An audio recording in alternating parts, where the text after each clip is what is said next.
The Rohingya crisis, which unfolded in a massive way since August 2017, has put Bangladesh in the most compromised position.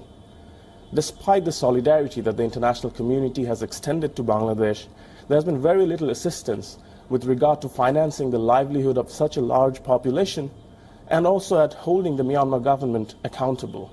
Until the apartheid conditions in Myanmar are dismantled and the government there is held accountable for the atrocities that have been committed, a repatriation will not be sustainable. I'm joined by Dr. Gowher Rizvi, the International Affairs Advisor to Bangladesh Prime Minister Sheikh Hasina, to talk more on this.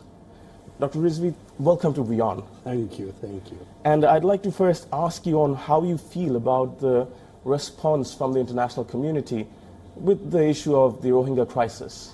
You know, at one level, the response of the international community has been most heartening. In a sense, there is hardly a country in the world which has not condemned Myanmar and has not supported and appreciated the gesture of Bangladesh in taking in about 1 million Myanmar refugees into the country. So to that extent, we are really pleased. However, just a verbal support is not enough. Unfortunately, the international community has not taken sterner measures without which nothing seems to happen. Very recently, you've also mentioned about sanctions. If you could tell us more about what you meant. Well, it is very obvious. If Myanmar does not respond to diplomacy and international call to behave, we know that there was a sanction against Myanmar to bring its hardline military rulers to behave, and those sanctions were lifted as a response to the state councillor Daw Aung San Suu Kyi, in the hope that there would be a democracy, there would be opening of the Myanmar society, and Myanmar would behave as a responsible member of the international community. Sadly, Myanmar took all the concessions but has not moved. The military still controls. The elected leaders wield very little power. So in these circumstances, our expectation that the removal of sanctions would enable democracy to flourish has not happened. And as a matter of fact, it has encouraged the military to launch this campaign of genocide, ethnic cleansing, the worst of its kind that we can remember. So it is now time for countries to reconsider imposing economic sanctions, military sanctions, travel restrictions, stopping foreign investment, denying access to Myanmar's access of market to Myanmar products. When these things happen, the military in Myanmar will come to senses. Clearly, that would be the real test of humanity from the international community to speak.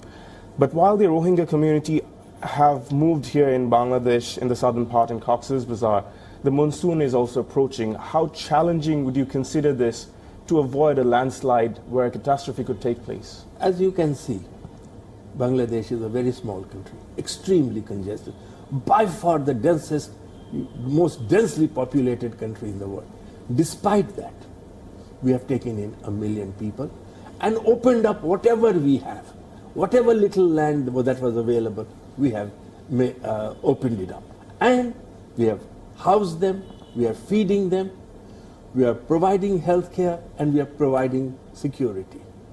Bangladesh is doing and will continue to do everything within its power.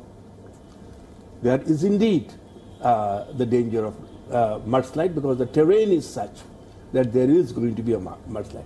That is why we are also trying to make an alternative arrangement in a neighboring island so that those who are most vulnerable can be safely evacuated there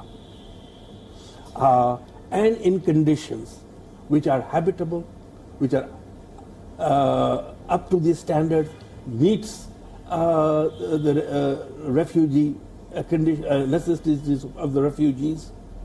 So we are doing everything we can.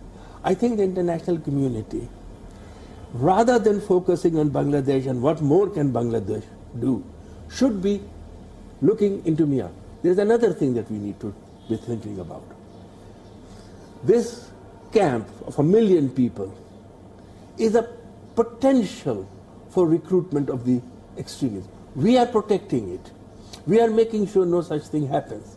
But over years, as we have seen in other camps, this has become the breeding ground for terrorists.